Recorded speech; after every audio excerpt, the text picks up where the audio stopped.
What is up, everybody, and welcome back to another video. We're here in front of the truck, here with Ryan, aka California Farmer. If you ever, I don't know if any of you guys follow him, but he has a good Instagram and also a YouTube. So if you haven't, what's your... Just California Farmer. So if you go on Instagram or YouTube, Facebook, just California Farmer, all spelled out. Yeah. So obviously, if you guys didn't know, judging by his name, we are farmers here in California, and obviously we build some fun stuff on the side.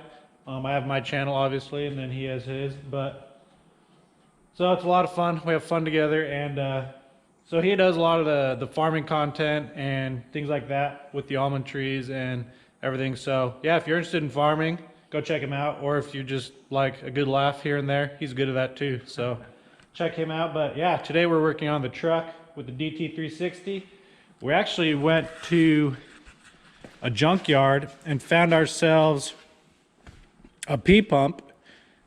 Actually, it's still a Cummins P pump, but it's not out of the passenger vehicle. This is out of a school bus, which had an 8.3 Cummins engine in it. Obviously, most people don't really think of the 8.3 when they're looking for a P pump, but after finding one and doing a bunch of research with some specialists, we found out that, hey, this pump is actually the same as the passenger truck 5.9 P pump. There's just some slightly differences, but it will work. So we are going to be putting this on the DT360, and we will show you guys how, take you guys along for the ride. The main difference that you're going to run into doing this is how this is the feed, the oil feed. Yep. So obviously the lubrication, and then the injectors run off of oil pressure, and so, but the oil feed is actually fed into this little hole on the front of this pump, and typically on like the 5.9s pump, they are ran through the side, which all the ports are still there to do that, but we're gonna have to plug this. So we're probably gonna drill and thread, and we found a little plug that will work for that. So that will solve that problem. And then we are actually going to be getting this sent off to, what's his name? Seth Farrell Diesel. Okay. Or I don't know if it's Seth Farrell. He's out in Missouri, I believe. We'll have to double check on that. Yeah. But yeah, so, and he is a P pump specialist. He's gonna go through and refreshen this up completely and make it work for us. So, and obviously you don't have to do that if you just want to slap it on, but for us, we want to know it is a good pump, because obviously it's used, and it'll be pretty much brand new when we get it back from him. So we'll be sending that off, and hopefully... To Farrell Diesel Service. Farrell Diesel Service. So there you go. Look him up on Facebook. Yeah. Yeah, so he is the one to go to for your high horsepower, or even just to freshen up, it sounds like, but he specializes in bumping up for the high horsepower applications for truck pulls or things like that. So that's what we're doing with the pump. So today we actually wanted to pull the A pump. This is yes, I believe this is the A. So there's a few different options. You have your A, MW, and then your P pump. Some of the DT466s had P pumps on them. I believe this is an A, if I remember correctly. So maybe go through, because for me, obviously, I am automotive background. I'm not really diesel, and especially not a mechanical diesel. So why is this pump important for a mechanical diesel? Well, basically, it's what drives the engine. It's its own little engine, honestly. And so you have, it's driven off of the engine. So there's timing gears in here. It drives this, and with inside this pump, there is actually a little camshaft that is actuating those plungers that's pumping that fuel into the injectors. So basically, this is giving, is your timing, like on a gas vehicle. This would be, you know, your timing of your the fuel and the spark going into an engine. That's what this is doing on the diesel. Obviously the diesel doesn't need spark plugs, it uses compression. And so it is just sending the fuel to which injector needs to fire at that moment. So it's the little engine that drives the big engine. Very important. Sweet. So yeah, and for me, I didn't know any of that up until started researching the P-pump. Obviously, I knew that it fed the injectors, but I didn't realize what all went inside there. So yeah, pull that off because we haven't done it before and we don't even know how, honestly. And then we're also going to pull out our injectors because we're going to get them sent off and built up to our needs. So fun stuff, fun stuff. So yeah, I guess we'll just start by figuring out what we need to do to pull that pump.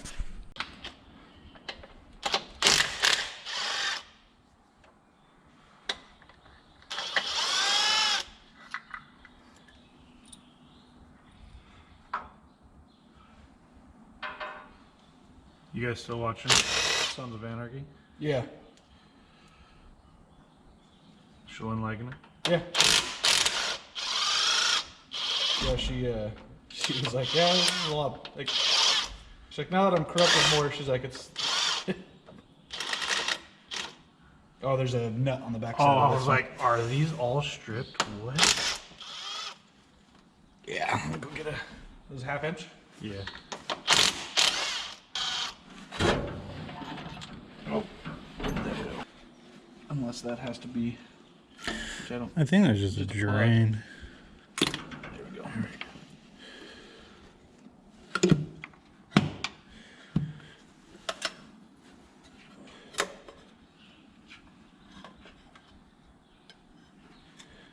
Okay, so we got the injector timing cover played off, and upon first arrival, you look at it and you're like, oh, I don't know what to do from here. So we figured out that, which obviously you don't have to because you can always set timing afterwards, but in my opinion, it's always better to set timing to top dead center or where it needs to be before you take anything apart, especially anything mechanical. So after some research, we found out that stock engine timing is set at 14 degrees. So you come here, and this is the timing mark on the cover. Put it at 14 degrees, and then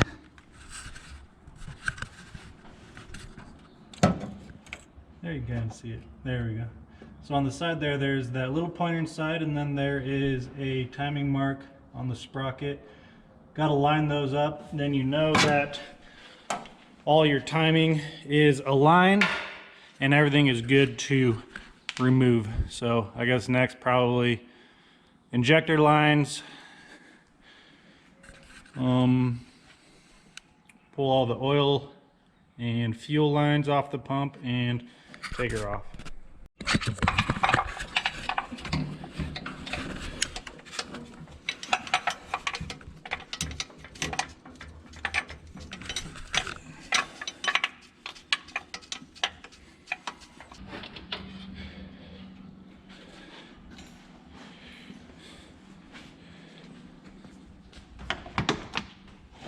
Well, few lines are off. This is a time where we're like, hey, I'm glad we decided to, because at first we were gonna have the doghouse like down here, but then we're thinking, hey, it's never been a time where we're like, man, this doghouse is just way too big. So now we know why we made it bigger. Get back there easily.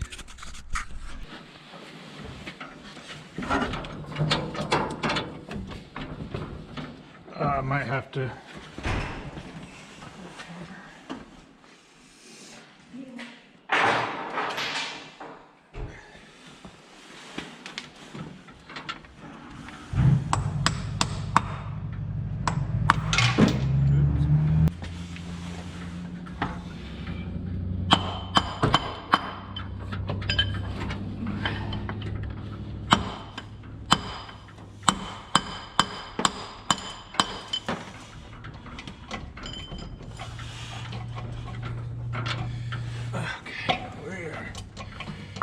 On something.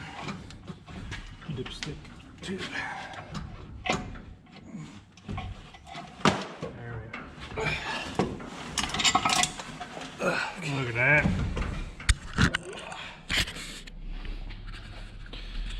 This one's lighter. Yeah. Well, there we have it. Want to bring that one over here?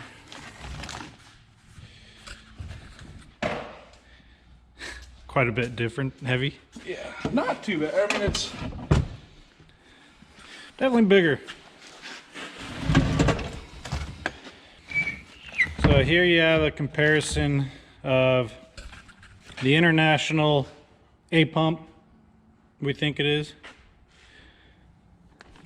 Yeah. A pump versus the, I guess this is the Bosch. yeah. This is an A pump. And this is the Bosch P pump. Yep. Because obviously it's not Cummins, but it's referred to as the Cummins P pump just because it's typically what it's on. But yeah, it's just a Bosch P pump. Yeah, So, for those of you who probably are thinking, oh, why are you, why didn't you just go with the Cummins? You're putting the Cummins pump onto an international motor. These Bosch P pumps, they come on a lot more things than just the Cummins. John Deere has them, Mack has them, so they come off of, they put them on a few different things. and so yeah, yeah, obviously we probably could have got a little more power out of this pump, but everyone we talked to said you're pretty much getting to the point where you're beating a dead horse. Like, you're not going to be able to get the power that we're after, which we're not going after a ton of power. Between 400 and 500 is really what we're after, and this should be able to handle it stock. Obviously you could build these up a lot more to handle, sure, a couple thousand if you really wanted, but yeah, so just stock, refresh, and then what's his name? Sean? Seth. And Seth said that we should be able to get between 400 and 500 out of the stock, so he's just going to clean it up and make it new again. So yeah, so now another thing that we're going to have to think about is with that bigger pump, you saw how much bigger it is. We can no longer have our intake like this. We have to flip it up. So we're either gonna have to, they make them for this DT360 that do have the flipped intake plenum. So we're either gonna have to find one, but we've kind of looked and they're hard to find. So we might have to cut this one and flip it, or we could just flip it, but then we'd have to add, which might be easier to do anyways, add the little air line for the back, the vacuum line. And then we're gonna pull out our injectors. Those look pretty simple, but yeah. And then another thing to think about when you're doing this, the Bosch P pump does not bolt straight up to this International.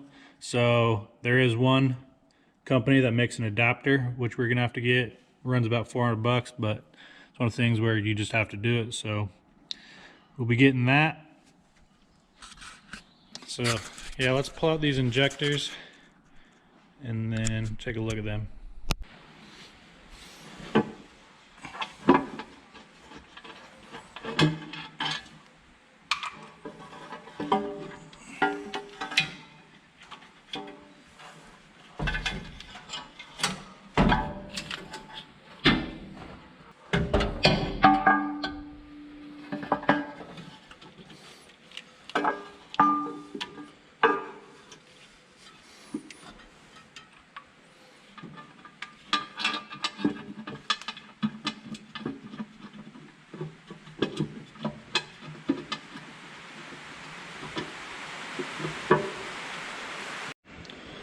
So how I mentioned earlier was that we were going to have to flip this plenum in order to clear the P pump underneath, since that other one's so much bigger.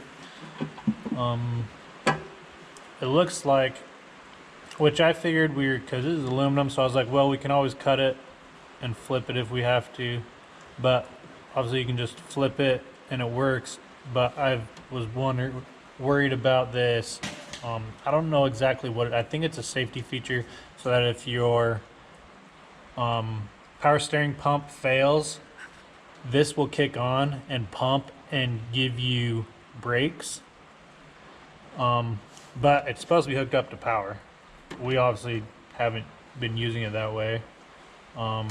So we don't need it. So in order for our intercooler piping to get to the plenum, this is gonna have to be gone. So we either have to get a new hydro booster, which they make without this feature, or we can just take this motor off and make a block off plate, and I think that should work. So I think that's what we will try to do to begin with, just because that will be a lot easier than trying to weld that old cast aluminum. So yeah, I think that will be a lot easier fix than I thought that it would be. And we were gonna pull the injectors, but I think we need a tool or something. But I don't know. We're gonna have to pull them eventually because we're gonna get them sent off and built up so they can flow more. But don't really need to do that now. But yeah, we mainly just wanted to get the pump off, kind of see what it took to get the pump off and form a better game plan. But really all we can do now is wait, send this pump off. Hopefully it doesn't take too long to get rebuilt, and then get it back, and then we can start putting it back together. But other than that, kind of a wait game. But we're making progress, so that is the important thing. And then once we get all that figured out, we get to figure out what turbo we want or need. Because yeah, I honestly don't know. Maybe let's send a picture of that to Bradley, and he can tell us what that turbo can do. Bradley is a buddy that Ryan went to school with. He lives down the road, and he is a turbo guru. He builds custom turbos for people and ships them off, and he literally lives like 3 minutes down the road from us, so pretty lucky. And he has a dyno, so he's probably going to be the one tuning this thing, which is pretty exciting. So but yeah, once we get the fuel set up, we can he'll have all the information to know what the perfect turbo will be for us. So well guys, I think I'm going to end the video here. Like I said, not a super exciting video, but informational, I think, for us, of course, and hopefully some of you guys, if you're wanting to do the same thing, maybe have a step-by-step of what you need to do to get it done. So we're going to send that pump off. I don't know how long that'll take. Once it's gone, it's out of my control, but obviously hopefully it gets back soon so that we can start putting this together and we can have more videos for you guys. We're just at a wait game. Even with my car, I'm at a wait game. I've been waiting for parts. I ordered parts in September and they still haven't got here, and there's nothing I can do about it because I can't talk to the company and say, where are my parts? Because they're like, well, we're waiting from the parts for where we get them from. And if I say, well, I'm canceling my order and going somewhere else, there's a shortage everywhere, so I'll just get it put on the back of the list for that. So it's just a waiting game. But supposedly my parts have been shipped. They sent me a tracking number, so they should be here soon for the Subaru motor, and then I can get going on that again. But anyways, thank you guys for watching. Subscribe so that you can keep up with the truck, and we're gonna be making power soon. So thank you guys, and I'll catch you on the next one. Peace.